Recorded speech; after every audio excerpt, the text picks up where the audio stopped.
Nahmaduhu wa nasta'inuhu wa nastaghfiruh wa na'udzu billahi min syururi anfusina wa sayyiati a'malina may yahdihillahu fala mudilla lahu wa may yudlil fala hadiya lahu.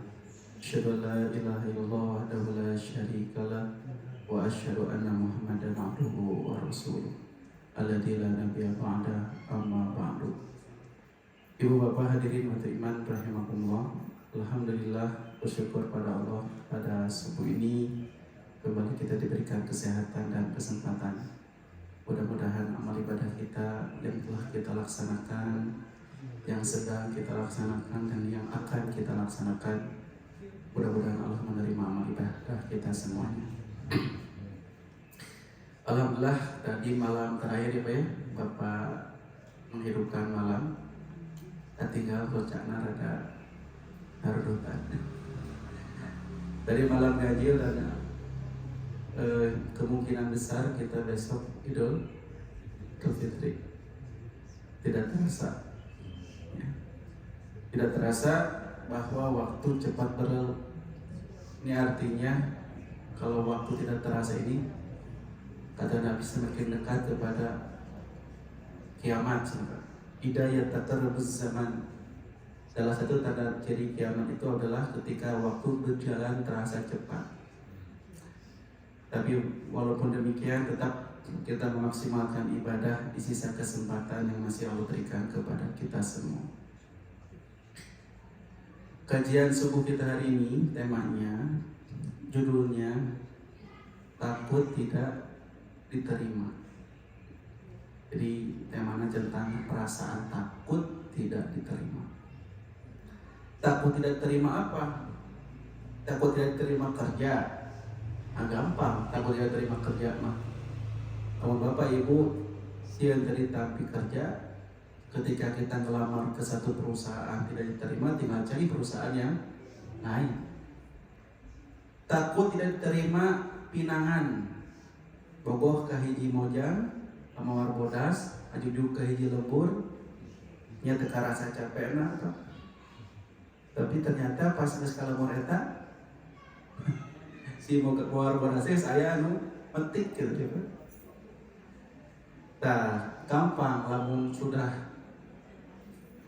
kita berusaha melamar perempuan tapi tidak diterima, ya tinggal nyari deui pada babalatak perempuan. Apalagi laki-laki punya jatah 4 ya Pak ya. 1, 2, 3, 4 Allah ya. Kalau tidak mampu 1. Bapak seperti istri untuk mampu hiji gitu ya. Ya, nah masalah nama ini takut tidak terima apa? Nah ini berkaitan erat dengan hadis riwayat Imam Ibnu Majah. An Aisyah, dari Bunda Aisyah. Bunda Aisyah itu adalah istri Rasul.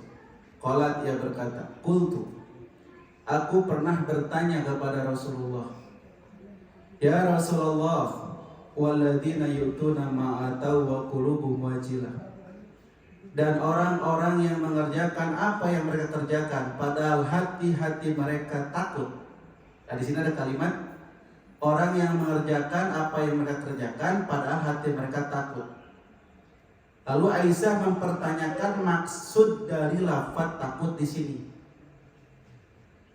Siapa yang takut di sini dan apa yang ditakuti di sini? Jadi Aisyah bertanya tentang firman Allah. Jadi Nabi Majah Aisyah suka ngobrol tentang agama, Pak. Katanya Aisyah itu perempuan yang paling cerdas di antara para sahabat. Yang paling banyak dengan hadis, salah satunya adalah Bunda Aisyah. Katanya an Aisyah rutan kayak ini kan an Abi Hurairah. Kalau bapak baca hadis an Abi Hurairah.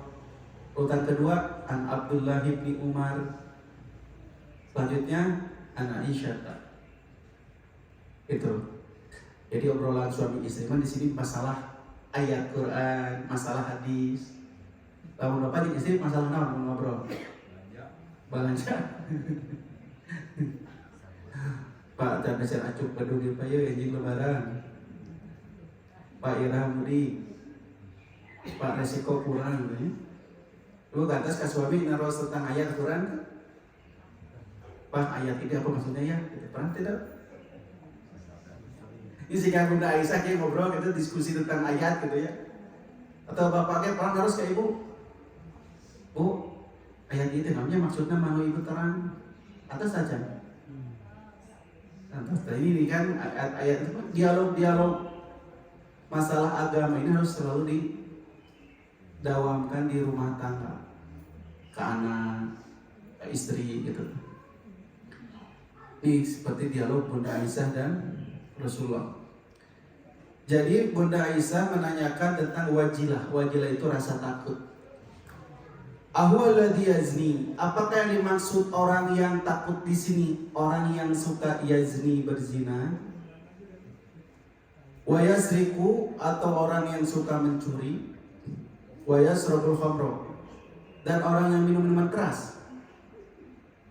Jadi yang dimaksud orang yang punya rasa takut siapa?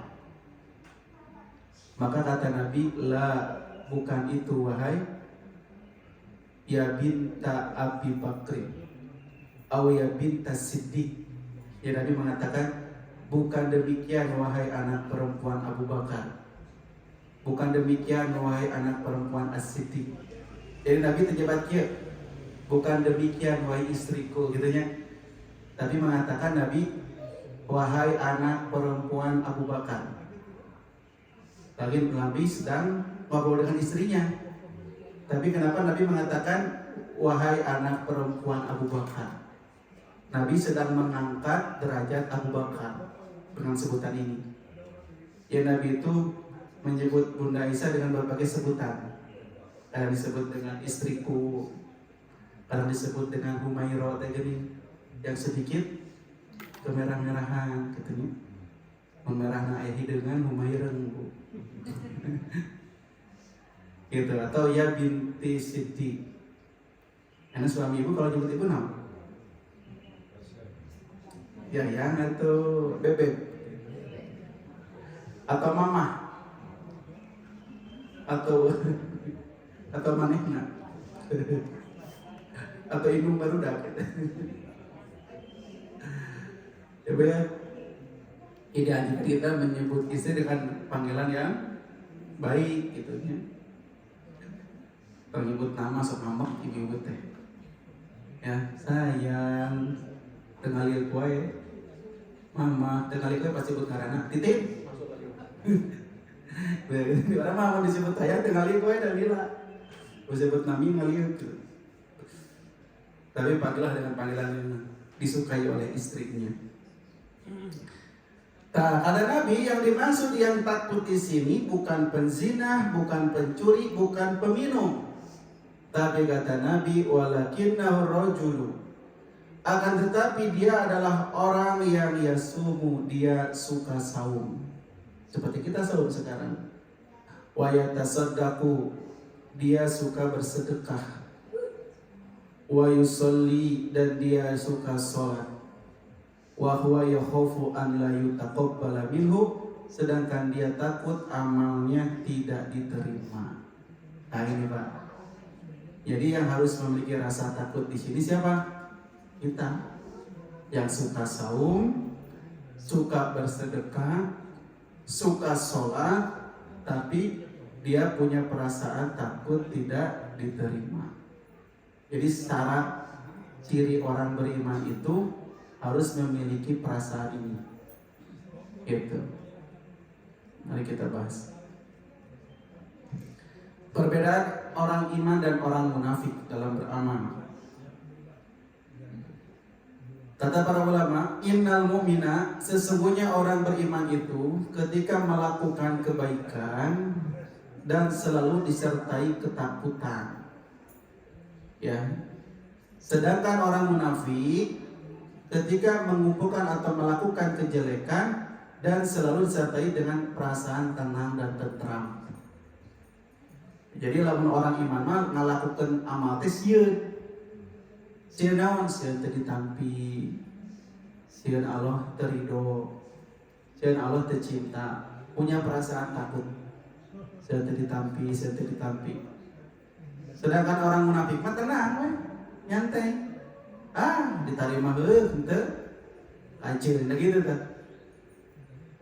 Makanya orang-orang yang takut tidak diterima, dia akan memperbaiki kualitas ibadahnya karena saya tidak ditampi ya.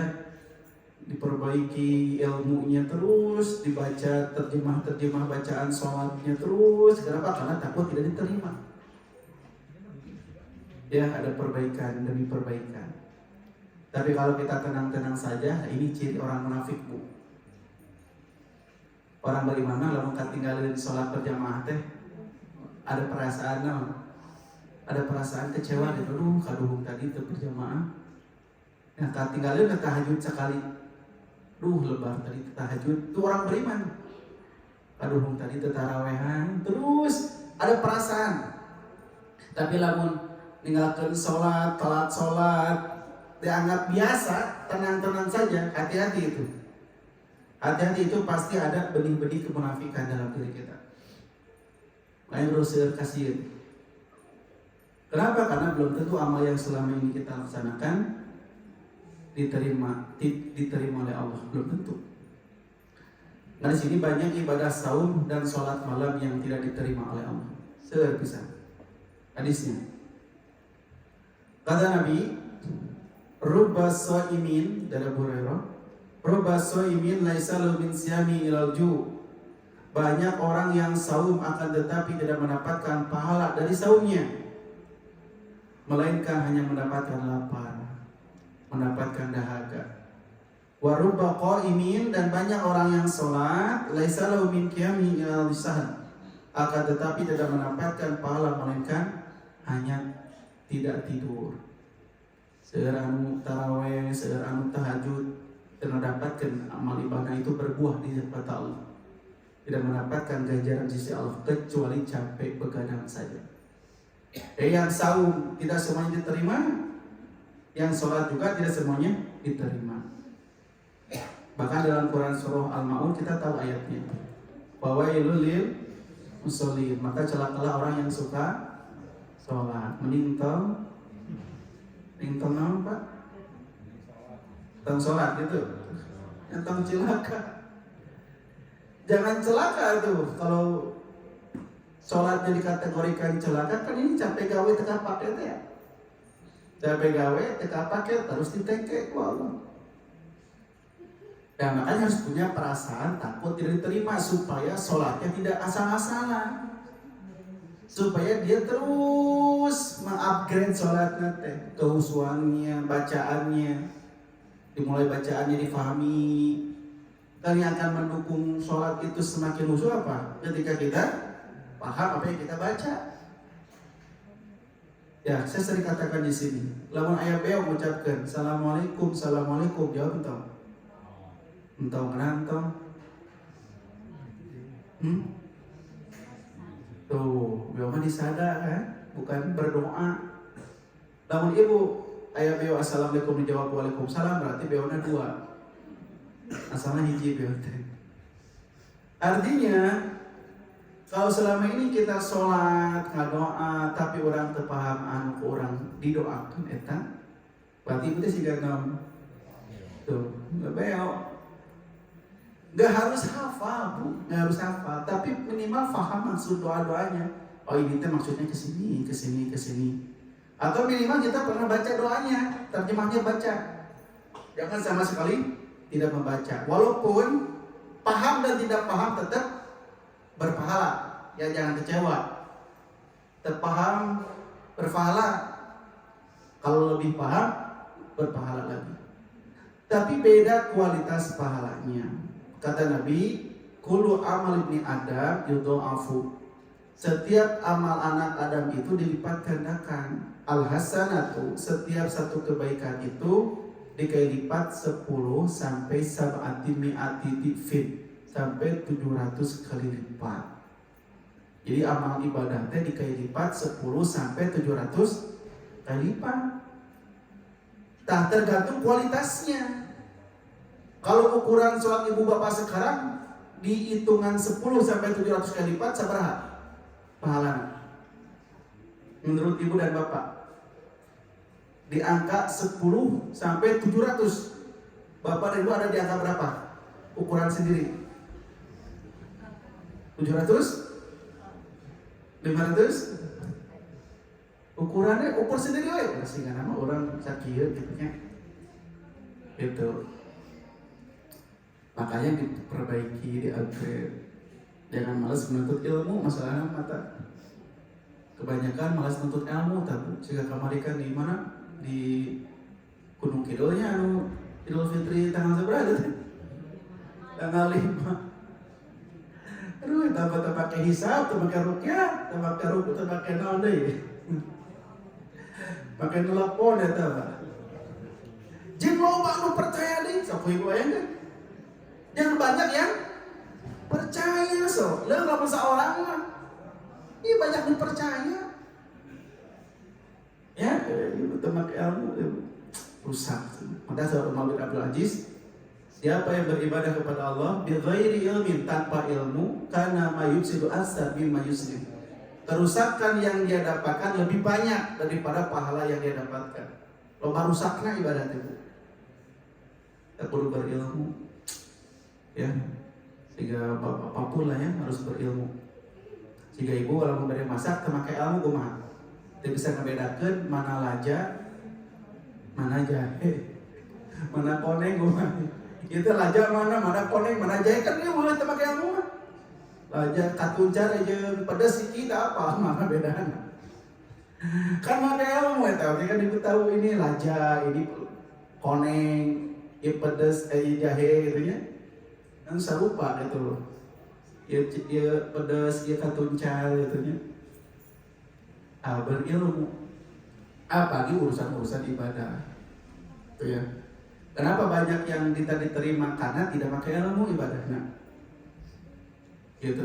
Sehingga pas umrohan kalau tidak berilmu, segala tempat ngarep ka dieu ngadoa, ngarep ka dieu ngadoa, ngarep ka dieu.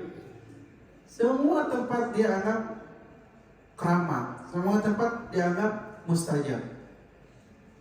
Ya, kayak nulis dirinya di batu di Jabal Rahmah, Aswawan dan Teti selamanya forever atau orang Garut. Astagfirullahaladzim, kita naon gitu tulisan ciga kieu hanya mengkotori kota Makkah gitu teh. Ya tanpa ibadah tanpa ilmu bahaya. Kamu lamun bodoh terus gampang dibobodo deui. Pembimbing sedikit dam-daman minta anu itu kan jamaah itu. Kan bodoh orang teh kitu teh ya. Nah, ini problem di kita. Jadi banyak ibadah yang tidak diterima oleh Allah SWT. Ya, gara-gara tidak berdasarkan ilmu tadi. Amal yang akan diterima, ya. Amal yang akan diterima Allah, kata Allah dalam Quran surah Al-Maidah ayat 27, Innama yataqabbalullahu minal muttaqin. Sesungguhnya Allah hanya akan menerima amal orang-orang yang bertakwa. Garis bawahi. Kenapa di sini Allah tidak menyebutkan minal mu'minin, Bu? Soalnya Allah menerima amal dari orang beriman, begitu. Tapi Allah menyebutkannya muttaqin. Tidak menyebutkan muslimin, tapi Allah menyebutkannya muttaqin. Berarti syarat ibadah diterima itu kita harus jadi orang yang bertakwa. Makanya tujuan ibadah saum dan ibadah-ibadah yang lain apa? La'allakum tattaqun, agar kalian bertakwa. Ya, makanya kata Allah, wasari'u, bersegeralah dan bersegeralah kalian ila magfirah, menuju ampunan Allah, wa jannah, dan surga yang seluasnya seluas langit dan bumi. Uiddat lil muttaqin, yang disiapkan untuk orang-orang yang bertakwa. Inna akramakum indallahi atqakum. Sungguh orang yang paling mulia di antara kalian adalah orang yang paling bertakwa. Tuh, diulang-ulang. Allah memuji orang yang bertakwa. Bahkan kata Allah, ittaqullah haqqa tuqatih. Bertakwalah kepada Allah dengan sebenar-benarnya takwa. Berarti saking pentingnya takwa ini. Jadi syarat diterima amal adalah takwa. Nah ini takwa. Sesungguhnya Umar bin Khattab pernah bertanya kepada Ubay bin Ka'ab tentang takwa. Sekelas Umar bin Khattab nanya takwa ke Ubay. Dua-duanya termasuk sahabat. Tapi kenapa Umar mesti nanya? Ya, kenapa Umar mesti bertanya kepada Ubay? Kan Umar oke sahabat. Terus saking Umar takut tidak diterima. Saking Umar takut tidak diterima, makanya Umar nanya ke sahabat yang lain tentang takwa. Siapa yang jadi titik pertanyaan Umar? Yaitu sahabat Ubay yang terkenal bacaan Qurannya sangat bagus. Ya, kemudian Ubay kalahkan balik bertanya. Kata Ubay, tidak pernahkah kamu melewati jalan yang berduri? Iya, Umar menjawab, pernah. Ubay berkata, lalu apa yang kamu lakukan? Umar menjawab, jika aku berjalan di jalan yang penuh dengan duri, kata Umar, aku waspada, aku hati-hati, dan aku berusaha dengan sungguh-sungguh. Maka kata Ubay, itulah takwa. Jadi yang dimaksud dengan takwa, versi Ubay bin Ka'ab, sahabat Nabi, yang disampaikan kepada Umar bin Khattab, takwa itu adalah engkau hati-hati dan engkau sungguh-sungguh. Jadi takwa itu harus ada dua hal. Yang pertama harus ada kehati-hatian, yang kedua harus ada kesungguhan. Hati-hati dalam apa? Hati-hati jangan menginjak duri. Itu maksudnya. Duri apa? Ya duri syirik, duri fasik, duri bid'ah. Hati-hati. Jangan menyekutukan Allah dalam ibadah. Makanya salah satu sholat yang tidak diterima kata Allah, alladzina hum yura'un, yang mereka menginjak duri riya, syirik itu kan. Jadi kenapa sholat tidak diterima? Karena sholatnya menginjak duri. Duri naon? Yura'un, duri riya, ingin dilihat orang lain. Ayat duri. Ibu lalu makan ikan lamun hati-hati makan kadek telet duri kan. Seenak-enaknya ikan, lamun hati-hati bakal kabeureyan cucuk lahu. Teu aya nu kabeureyan tulang mundingnya. Pasti kabeureyan yang hal yang kecil-kecil. Makanya salah satu duri dalam ibadah adalah apa? Sahun, yuraun, lalai, riya pada sholat. Ibadah saum kata Nabi ada durinya. Jangan rofas, jangan gibah, ya, jangan berantem, jangan berkata yang tidak pantas. Kata Nabi, kalau dia menginjak duri saum itu, maka kata Nabi, Allah tidak butuh dengan saum kita, karena menginjak duri saumnya. Ibadah umroh, ibadah haji, kata Allah kan, wala rofasa, wala fusuko, wala jidal. Yang berbuat rofas, yang berbuat fasik, jangan jidal, jangan berantem, bertengkar. Duri-duri dalam ibadah itu ada semuanya. Jadi kenapa ibadah tidak diterima? Karena mereka menginjak duri, tidak hati-hati. Duri yang paling tinggi, duri kesyirikan. Salah satu riya, salah satu syirik yang paling kecil kata Nabi adalah riya. Asyirkul asghar ar-riya. Syirik yang paling kecil adalah riya, ingin dilihat orang lain. Bahkan seperti semut hitam yang berjalan di batu yang hitam di tengah kegelapan malam, itu syirik riya itu. Jika semut hitam teka tingali dan datangnya begitu cepat. Ya, makanya jangan sampai ajang-ajang pertemuan keluarga, reuni-reuni teman dijadikan ajang untuk pamer, sombong, riya dan lain sebagainya. Ya, ibadah-ibadah jangan dipakai untuk riya. Ya, banyak. Nah ini nih. Makanya Nabi itunya salah satu yang akan dinaungi pada hari kiamat, kata Nabi. Seseorang yang bersedekah dengan tangan kanan sampai tangan kirinya tidak tahu apa yang disedekahkan oleh tangan kanan. Tomboro batur sana. Tangan kiri nawe. Tak apa hal. Ya mas sengaja aja diposting lah. Ya, ayo kita sholat malam. Itu aja mereka posting. Awal-awal mah niatnya ngajak kebaikan, tapi lama-kelamaan jarum hati mudah bengkok. Makanya ibadah-ibadah yang sifatnya personal dan itu perkara-perkara yang sunnah jangan ditampakkan. Tapi ibadah-ibadah yang sifatnya harus kelihatan orang lain harus ditampakkan. Misalnya zakat atau zakat fitrah misalnya, terus ditampakkan. Bisi ibu disangkanan ke mayat zakat atau zakat abi. Ya, kamana we asa kita orang lain sana tahu bahwa kita sudah zakat. Tapi kalau tidak tahu pun tidak jadi masalah ya nggak usah gitu ya. Kayak sholat id itu kan harus ditampakkan. Tapi kayak sholat malam, kayak sedekah-sedekah yang tidak harus ditampakkan, nggak usah ditampakkan. Biasanya jangkit virus ria ini bahaya. Ya. Yang kedua ada duri kefasikan, penyimpangan dalam ibadah. Yang ketiga ada duri bidah, segala sesuatu yang tidak dicontohkan oleh baginda Rasulullah. Itu duri. Hati-hati, kata Ubay, hati-hati. Orang yang takwa itu punya perasaan takut tidak diterima. Makanya dia hati-hati dalam beribadahnya. Yang kedua, senang aku akan berusaha dengan sungguh-sungguh. Bukan hati-hati saja, tapi harus sungguh-sungguh.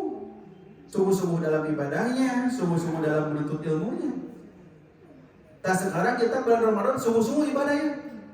Bahkan ibu-ibu tidak terlewat sholat tarawih, tidak terlewat saum, tadarus sampai ke tamat berkali-kali. Kalau kita mampu melanjutkan, kalau kita mampu ibadah di bulan Ramadan, kita lanjutkan di 11 bulan pada Ramadan.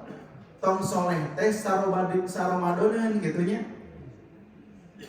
Banyak orang kata para ulama yang jadi Ramadaniun misalnya, bager di bulan Ramadan, taat di bulan Ramadan. Padahal kita disuruh oleh Allah kunu rabbaniyin. Jadilah kamu orang-orang yang rabbani. Rabbani teh bukan bajuna rabbani. Orang yang senantiasa ibadah sampai akhir hayat itu rabbani. Yang taat kepada Allah sampai akhir hayat itu rabbaniun. Ya. Tarawih malam tadi terakhir. Ya tanggal anggapan beres. Kan ayatnya sholat malam misalnya.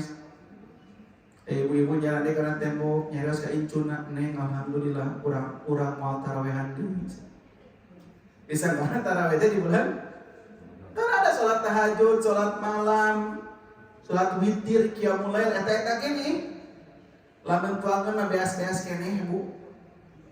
Yang beda bungkusna jadinya. Tahun beas dibungkus ku daun jauh disebut naon? Lepetnya. Beas ku daun kalapa? Upat. Beas ku daun hanjuan? Bacaan. Beas ku kasro? Lewat tuh. Beas-beas gini. Sholat malam pun sama. Ada yang kita bisa lakukan di bulan yang lain selain bulan Ramadan. Cuman di bulan Ramadan namanya Qiyamul Ramadan atau namanya sholat tarawih. Jadi kebiasaan-kebiasaan baik ya bisa kita lanjutkan di 11 bulan setelahnya. Menunjukkan kesungguhan kita ingin jadi orang yang bertakwa. Makanya dalam Quran surah Al-Hijr ayat terakhir kata Allah, wa'bud rabbaka, ibadahlah kepada Tuhanmu hatta ya'tiyakal yakin, sampai datang keyakinan. Keyakinan di sana kata para ahli tafsir, al-mautu adalah kematian. Diterjemahkannya, beribadahlah kepada Allah sampai datang kepada kalian kematian. Jadi bukan semakin ibadah itu semangat bulan Ramadan, tapi ibadahlah semangat sungguh-sungguh seperti bulan Ramadan. Sampai kapan? Sampai kita mati. Lamun tos maut, tak omat, tong salat deui, tong ka masjid deui, tong geus maut mah. Imam geus maut karek hayang, karenya geus geuring karek hayang gitu Pak. Ya jalmi teh lamun teu ku sakit ku maot hayang ibadah teh. Seueur anu geus ngajawab perap teu tiasana naon dina kasur. Hayang ka masjid. Ai keur hirup ka masjid teh ngan ngalewat unggul. Ya tersehat ngalewat tukul aya sakit. Ada mun ada dikabita ke masjid cigarnya teh. Sehat ka mana wae. Tiap ngalewat masjid digupayan ku karpet teh ka dieu. Karpet ngupayan anu ngaralewat. Ka dieu mah ka dieu. Ngalewat teh ku teu kabita. Lah karpet teh geus ngupayan ku karpet masjid teh. Kurang kumaha karpet sae ruangan indah teu kabita eta. Kepas maut dia adalah orang yang paling depan di masjid. Ya, kepas maut panghareupna Pak. Terus teh. Yang disolatkeun gitu.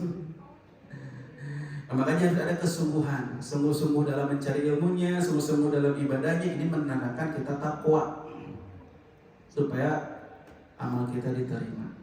Harus punya perasaan takut ini. Nah itu.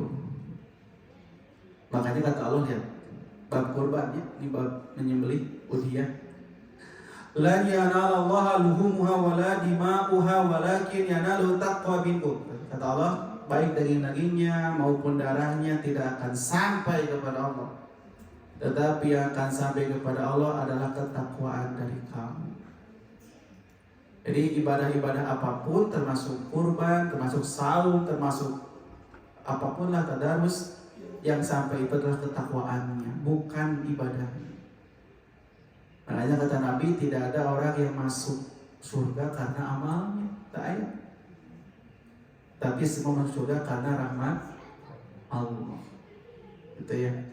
Berarti ibadah kita harus melahirkan ketakwaan dan rahmat Allah. Syarat amal diterima. Sesungguhnya amal yang akan diterima itu memiliki dua syarat. Pertama, hendaklah ikhlas karena Allah semata. Yang kedua, hendaknya benar cocok sesuai dengan syariat. Apabila keadaannya ikhlas akan tetapi tidak benar, maka tidak akan diterima. Jadi syarat diterima itu dua. Niatnya ikhlas. Yang kedua, plus sesuai sunnah. Ibadah pasti diterima. Ikhlasnya apa, Bu? Pak, ikhlasnya? Dan ridho atau ridho mana beda. Ikhlas ridho bedanya, karena ini bukan ikhlas bahasa Indonesia ya. Ikhlas bahasa Al-Quran dia. Ikhlas apa? Murni ikhlas teh. Makanya bahasa Arab itu susu murni, susu ikhlas. Ikhlas pakai sod ya Bu. Surah Al-Ikhlas. Ibu menemukan ada kalimat ikhlas di surat Al-Ikhlas.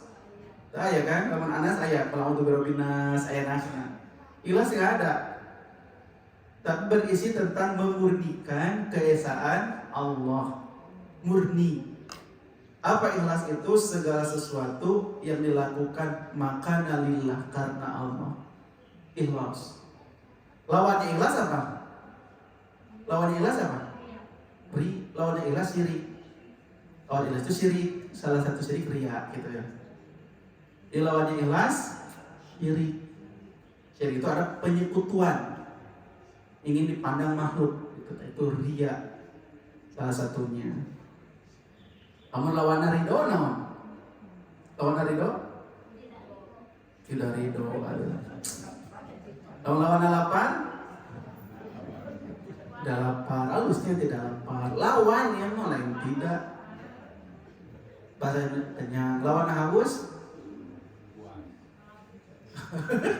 Lawan haus puas. Lawan haus lawan Pak. Lawan haus kan lamun lapar kenyang, lamun haus lawannya naon? Lawan haus. Maaf. Ada Bapak Ibu tuh bisa pasti jalan kiri ngahulun, nah lawan haus. Pikiran lawan haus dekat pada lawan ridho naon? Ya naon? Lawan ridho terpaksa. Terus deh. Saya mah ridho, saya mah terpaksa, itu kan? Ya. Terpaksa, Bu. Terus deh. Ahli bahasa di sini. Jadi ikhlas, mampu dalam bahasa Quran bukan ikhlas bahasa Indonesia kan ya. Ikhlas dalam bahasa Arab, bahasa Quran apa? Sesuatu yang dilakukan karena Allah, lawannya syirik.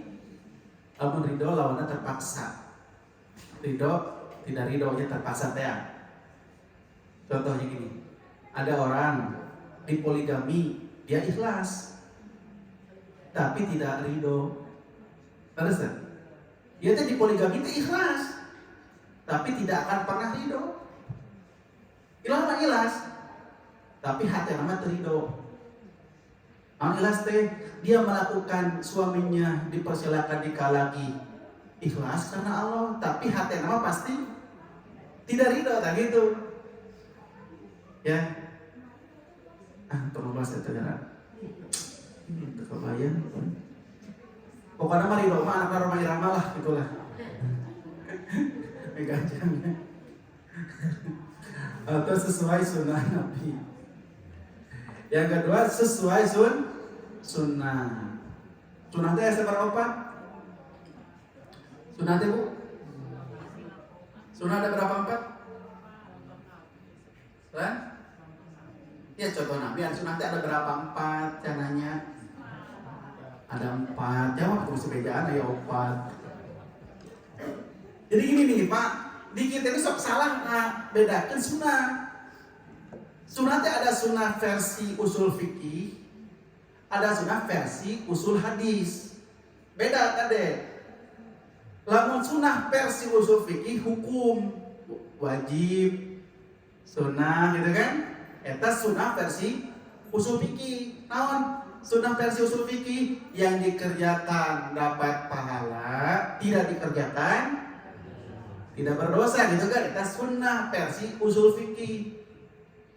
Tapi lagu sunnah versi hadis, torikoh artinya cara bahasa, cara atau segala sesuatu yang disandarkan kepada Nabi, baik berupa fi'lin, pekerjaan, qaulin, perkataan, takririn, persetujuan atau sifatin atau sifat Nabi.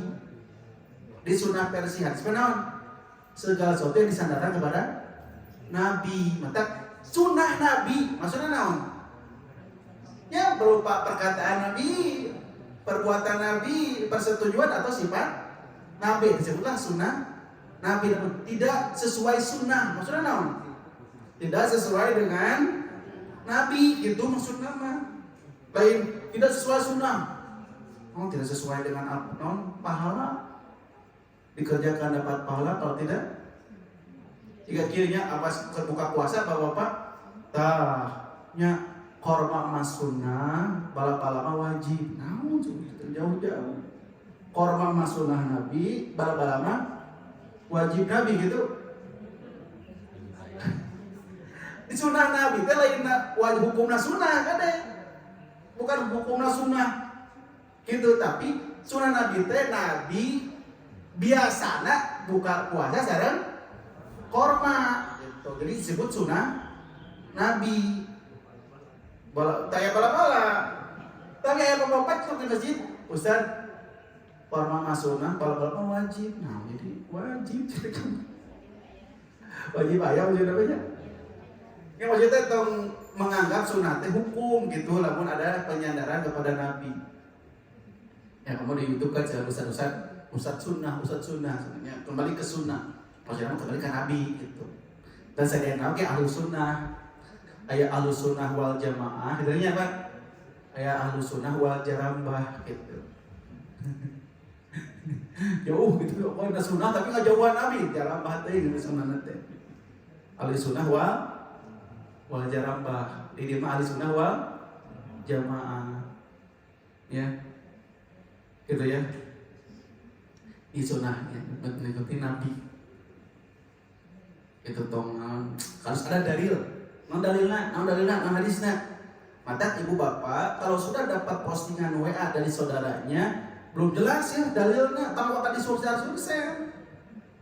pangwakan di sursa, kalau ada posting belum, wah berantai pesan itu. Ya Allah, ini nyebarkan hadis palsu bahaya sob. Nabi naon? Man kadzdzaba alaihi muta'ammidan falyatabawa maq'adahu minan nar. Siapa yang berdusta atas namaku, maka tempatnya adalah neraka. Maka kalau nggak ada hadis riwayat siapa, tong diserkeun. Aya wae kudu teliti lah itu sahih dhaif. Saya sering sampaikan ke ibu pengajian, ibu lamun aya postingan kabdikeun lah hadisna, ku abdi teliti. Aya aplikasi di HP abdi cenah. Teh sahih atau dhaif? Bisi naon bisi? Bisi aya disebarkeun geus berantai. Ternyata dhaif kumaha di palsu. Ustaz da palsu-palsu ke hadis itu wios. Boleh kasih atas palsu ya? Gigi palsu ya? Karena atas saya palsunya tidak payu atau tidak valid mau di hadis. Ibu ya, ya umat, segala apa yang kita lihat jangan gampang sursel. Belum kita tabayun dulu, teliti ini ke validitasnya. Gitu lah. Jadi kita kehiran gitu. Sebar langsung. Astagfirullah. Lihat di sana ayatnya. Faman kana yarju liqa Allah falyamal amal sholihan wa la yusbir abada. Ya terkenal sami. Ini kata Nabi, siapa yang melakukan satu amal yang bukan berdasarkan perintah kami pasti akan ditolak, tidak akan diterima. Ya lalu kita pakai dalil ya pasti ditolak. Maka kalau ibu cerewetnya, Ustaz mana dalilnya? Ustaz kita sahih dhaif. Bukan karena terpercaya kan ngomong ada. Ibu boleh mengkritisi siapapun yang bicara. Bukan terpercaya kan nyarios, tapi sieun anu disampaikan tidak berujuk pada dalil yang benar. Sehingga dulu kan ada kan nabi nyebat kita, sahabat nyebat kita nabi percaya langsung. Kalau sahabat tabiin nyebut inte dari nabi percaya. Karena nu nyebut nanti orang kredibel, langsung orang teh percaya. Tapi semenjak bertebaran hadis palsu, nah di sanalah mulai orang-orang tidak percaya. Ini dari Nabi tidak percaya. Ini kata Nabi tidak percaya. Mulai ada keraguan. Gara-gara dulu ada kepentingan ingin terkenal, ada kepentingan berdagang. Bahkan ada di kitab Taisir Mustalah Hadis, ada tukang terong bikin hadis tukang terong. Siapa yang memakan terong, kata Nabi ini adalah obat dari segala penyakit. Padahal itu hadis riwayat tukang terong. Mulailah bertebaran hadis palsu tentang raja, tentang Sya'ban, terus banyak hadis palsu. Sampai sekarang bertebaran, bahkan kitabnya kanal tebal-tebal. Sunan Al-Mubtada'at, Al-Mawdu'at, banyak hadis-hadisnya. Makanya kita suka cerewet ya teman. Riwayat siapa dalilnya? Duka Ustaz ya riwayatnya. Saya atuh riwayatkan mah diteliti oke. Riwayat At-Tirmizi nomor berapa? Nomor sekian. Kita teliti nomor sekian. Kita kitab di sini ada Maktabah Samilah. Dicek ke Maktabah Samilah. Ya. La hujjah, tidak bisa dijadikan hujjah. Dhaif, siko lemah, kadzab. Terus dikomentari ke para ulama eta teh. Berarti hadisnya dhaif itu.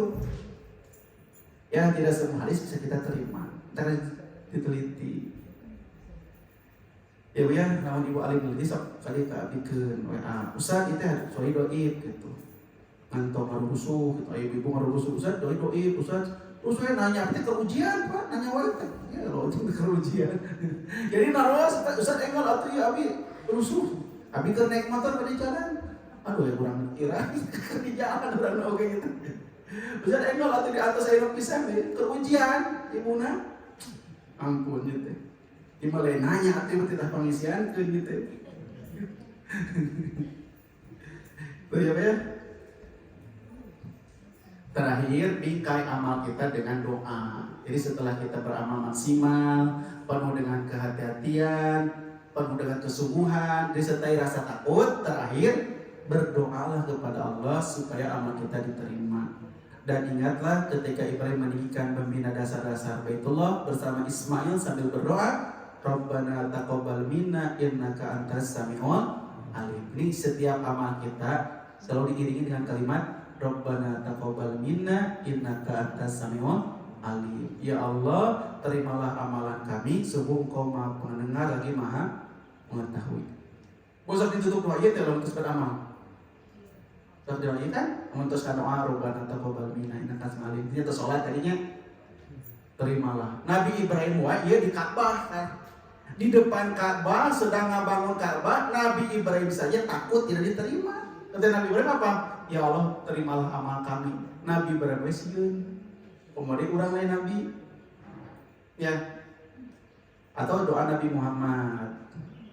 Hadis riwayat Imam At-Tabrani. Dan Nabi biasa berdoa di pagi hari. Nabi biasa berdoa di pagi hari. Allahumma inni as'aluka rizqan thayyiban wa ilman nafi'an wa amalan mutaqabbalan. Ya Allah, semoga aku mohon kepadamu rezeki yang thayyib, ilmu yang bermanfaat dan amal yang diterima. Yang ibu bapak biasa diamalkan, Nabi Ibrahim tadi itu Nabi Muhammad dia. Dua nana atau Nabi apa dua nana? Bukan usah dimentara doa-doa kita kena di itu doa itu supaya amal kita diterima. Ada kena hafal doa nananya punya. Untuk hafal tinggal googling atau nanti chat saya ya untuk di share ini makalah ini. Makanya Nabi dan para sahabat ya di hadis yang lain banyak kalau ketemu di bulan Syawal atau di Idul Fitri apa yang dibaca mereka? Taqabbalallahu minna wa minkum. Semoga Allah menerima amal kami dan amal kalian. Jadi senang apabila para sahabat bertemu di bulan Syawal atau di saat Idul Fitri, para sahabat mengucapkan apa? Taqabbalallahu minna wa minkum. Semoga Allah menerima amal kita. Kenapa? Karena takut amal yang sudah dilakukan di bulan Ramadan ditampi ku Allah. Tak ngadoana taqabbalallahu minna wa minkum. Ya. Urang mah minal aidin artinya naon? Mohon maaf lahir batin. Sange ya sekade. Aneh saya besar yang pertama kali minal aidin wa faidin mohon maaf lahir batin. Saha itu yang pertama kali. Minal aidin wa faidin mohon maaf lahir dan batin kan bukan. Ya betul. Minal aidin wa faidin bukan artinya bukan mohon maaf lahir dan batin kade. Minal aidin dari orang yang baru kembali wal faizin dan mendapatkan kemenangan. Biasanya diucapkan saat orang yang baru perang, baru pulang perang, minal aidin wal faidin. Ya, disangka orang sontek perang melawan hawa nafsu, maka minal aidin wal faidin. Tapi jangan diterjemahkan minal aidinnya, naon minal aidin? Ustaz, minal aidin, naon minal aidin? Kumaha itu maksudnya? Maksudnya teh minal aidin teh naon? Ustaz punten gitu benernya. Mohon maaf gitu, tapi Ustaz minal aidinnya minal aidin kumaha maksudnya? Karena dalam prediksi orang-orang minal aidin wal faidin naon? Mohon maaf lahir dan padahal bukan itu terjemahnya. Ya kan PR jadi kacau ya. Walaupun secara hukum boleh, terutama bentuk tahniah, bentuk mengekspresikan kegembiraan di hari raya. Boleh Bapak mengucapkan minal aidin wal faidin, Muhammad dan batin, taqabbalallahu minna. Boleh, silakan, tidak ada yang melarang. Nuntong teh, kurang ngomong minal aidin, balik kurang persepsinya naon. Mohon maaf lahir dan batin. Minal aidin ya, minal aidin. Dari yang kembali ya, dari yang kembali. Aidin kan yang kembali. Ya punten, yos minta maaf silakan. Jadi dianggap minta maaf teh bebas hutang gitu, hutang mau dibayar enggak. Gitu ya. Jadi yang sesuai sunnah nama taqabbalallahu minna wa minkum. Tapi seandainya ada kalimat-kalimat ekspresi yang lain seperti mohon maaf lahir batin, yang ini boleh. Asal orang perlu paham, orang diucap ke tok sampur minal aidin tapi terpaham. Boleh apapun, bolehnya tidak menjadi masalah. Tetapi yang sering sahabat sampaikan adalah taqabbalallahu minna wa minkum. Boleh ya? Bukan berarti tidak boleh kali. Itu intinya mudah-mudahan semoga amal ibadah kita diterima oleh Allah Subhanahu wa taala. Selamat Idul Fitri besok bagi yang melaksanakan besok, karena alhamdulillah sami juga namanya Pak. Dan mudah-mudahan bagi yang mudik diberikan keselamatan, kesehatan, dan selalu dalam lindungan Allah Subhanahu wa taala. Demikian, terima kasih atas perhatiannya. Mohon maaf bila ada kekurangan. kesempatan, semoga itu tetap diberikan keistiqomahan sampai husnul khatimah. Subhanakallahumma bihamdika asyhadu an la ilaha illa anta astaghfiruka wa atubu ilaik. Aqulu qawli hadza wa astaghfirullaha li wa lakum. Assalamualaikum warahmatullahi wabarakatuh.